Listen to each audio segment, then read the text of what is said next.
What in the world is going on with Etsy? Welcome to Sewing Report Live. I'm Jen, and this is sort of my news and commentary channel on what's going on in the world of sewing and crafts. We're gonna have some real talk on what exactly is happening in 2026 with the Etsy platform. I am both a seller and a customer of Etsy. I buy things a lot. I've been selling on Etsy for about 5 years, and I want to share some of my own stats and talk about some of the latest happenings at the company, because I don't know if it's just me, like my shop visits are down about 50% compared to last year. Also, let me know down below in the comments what's going on with your shop. If you sell on Etsy, I don't know. I feel like there's been a decline. That's just my personal experience. Let me know. There's been some changes also to the platform, to the company. It seems like they're always making these random changes. Not really sure why. Also, they've got a new CEO. So late last year, Josh Silverman, the previous CEO, who I know I saw a lot of negative talk about him, so I don't know how well liked he was among the shop owners, but he stepped down, and then we now have a new CEO named Kruti Patel Goyal. So she is the newest, she's new to the leadership team. So she actually came from Depop, which was like an offshoot of Etsy. I guess Etsy had acquired Depop, but Etsy has since offloaded Depop to eBay. So eBay now owns Depop, which was sort of like this like resale site.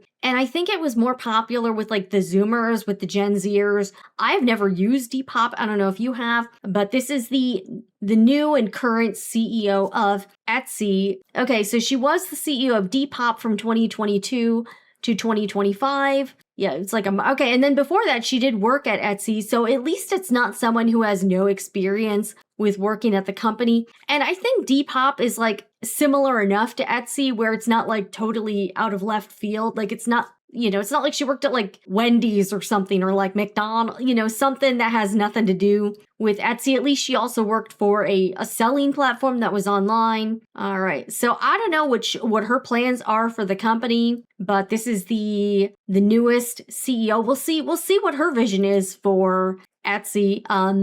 I still think Etsy has a pretty big problem, in my opinion.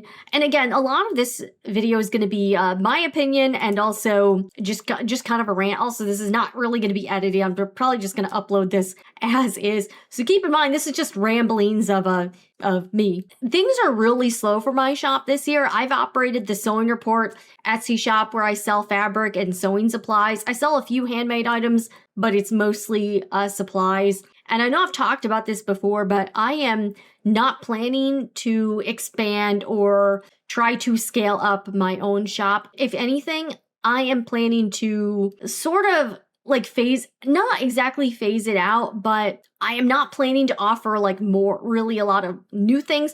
And I'm definitely going to be phasing out the fabric. Kind of what I've been doing is a lot of the supplies tend to sell better than the fabric. So I have been repurchasing inventory of the supplies that sell well. The notions like scissors, the sew tights, stuff like that, thread, but I am not going to be purchasing any new fabric inventory. I already have way more than I need. And I've mentioned this before, but fabric is just by far the slowest item, the slowest category to move. And I can see why it's so hard for fabric shops, whether it be brick and mortar or online, because it's a hard product to sell, in my opinion, for a multitude of reasons. It's also very labor intensive because if you're buying fabric by the bolt, you have to cut it. So I physically have to cut all of the fabric I'm selling, whether I'm selling it by the yard or I'm selling bundles. It takes me forever to cut fabric bundles. Like I'll spend a whole day and I might make 4 to 8 bundles. I'm not super fast. I also don't have any hired help.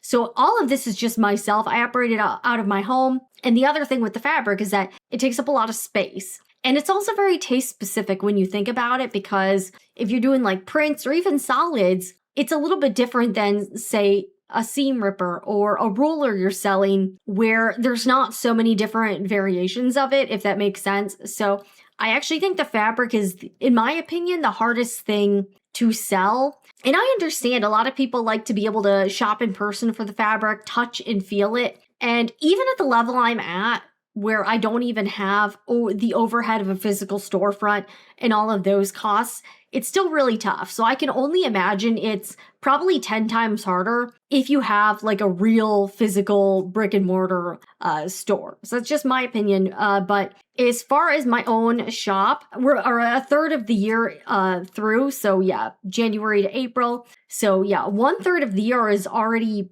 pretty much gone at this point. I have made literally my gross revenue for the shop is $1,400. Closer to $1,500, so it's less than $500 a month. Plus, I've gone over this before. That's not profit. So there's all these costs associated with running an Etsy shop. So I've had 43 orders, 2,400 visits to the shop, but my revenue compared to 2025 last year is down 39%. Visits have decreased 50%. That's just keeping it real here. Yeah, orders are down 46%. So I don't know if you're seeing similar trends and patterns, but hey. My conversion rate is up though, for some reason. My conversion rate increased 7.8%, but my revenue is everything is down except for, I guess, conversion rate. So that's kind of interesting. Etsy, and just to be transparent, Etsy is not the main source of revenue for me. I, as a content creator and like a solo business owner, I have many different sources of income. So this is just like one part of it. And I'm glad it is, because clearly I would not be able to make a living off of, just my Etsy shop. So Etsy does have a few different updates that I want to go over. So Etsy did basically offload Depop to eBay.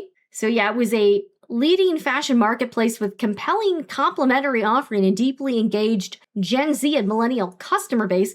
So it says Etsy is going to focus exclusively on driving sustainable growth for its core marketplace. So maybe it's good that they're going to focus just on that instead of like trying to do too many things. That can be sort of the downfall for a lot of businesses, is they try to get into too many areas, get, too many fingers in the pot, if that makes sense. So they now no longer own Depop. The other thing I noticed is, so a couple things. This was on their blog. Etsy has expanded coverage for the Etsy purchase protection. So it's like if you meet certain criteria, your order, like a customer's order was basically protected up to a certain dollar amount if it got like lost or damaged, and that money didn't come out of the seller's pocket or the shop owner's pocket, which I think is a nice perk, especially since we are paying fees to Etsy to operate on the platform. So it launched in 2022, and previously, so starting May 7th, so this is going to be kicking in pretty soon. Previously, the Etsy purchase protection applied to orders totaling $250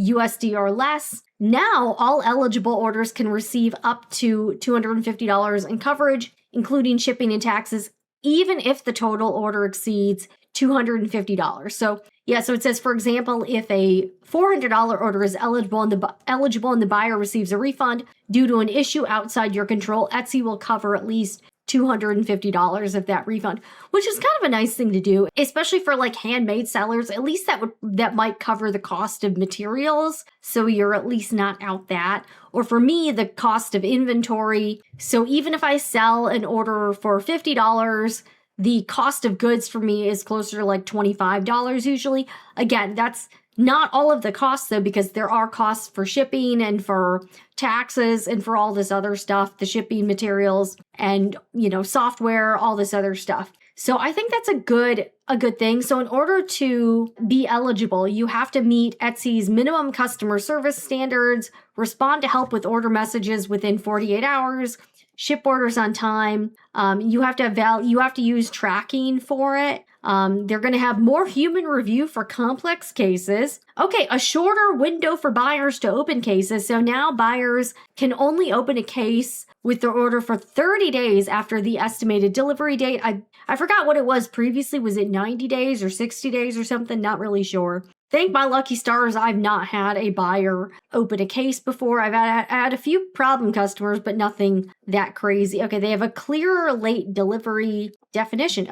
So that's one change. Another thing they're doing is they're updating how average review ratings are calculated. So today your average rating is based on reviews from the past 12 months, while buyers can see your full review history. So now your average rating will be based on your full review history. Recent reviews will continue to carry the most rate, and your rating, review text, and total review count will reflect the same lifetime time frame. This gives buyers a clearer picture of your shop, recognizing both your long-term track record and your current level of service. So I think that's pretty interesting. So some shops may see a change, some may not. By the way, how do we feel about the Star Seller program? I've had it, and then I've also not had it some months, and I personally have not really noticed a difference in like traffic to the shop or sales. So for me, it's been kind of a wash in terms of experiencing a tangible benefit. I'd rather have it than not have it, but it doesn't seem to be have a negative impact on my sales. Just if I'm being honest about that, I just haven't really noticed anything like that. I don't know. Another change is, something they wanted to be aware about is they're trying to make sellers more aware, which I think is a good thing, of all the truthful advertising and discount practices. So in the United States, there are consumer protection laws. I have seen shops do some like sketchy things in terms of like the sales, like everything's always on sale. And that can be seen as deceptive advertising. So they do, and I'll link these blog posts down below in the description box and in the comments if you want to read it. But they do have some suggestions for how, just standard operating procedure that you should have in order to make sure that your marketing and advertising, is on the up and up. So it's like, be truthful and accurate when you describe your products, be completely honest about your selling, back up your claims. Not sure if you're aware, I did spend a few months working at the Home Shopping Network, years ago. And one thing I did learn from working there is how much regulation exists within certain categories of products, particularly things like anything to do with like health, wellness, and medical items. There was so much legal stuff around selling and marketing those types of products. And there's a lot of things that as a retailer, HSN had to adhere to, like making any sort of claims or like how you can advertise those products.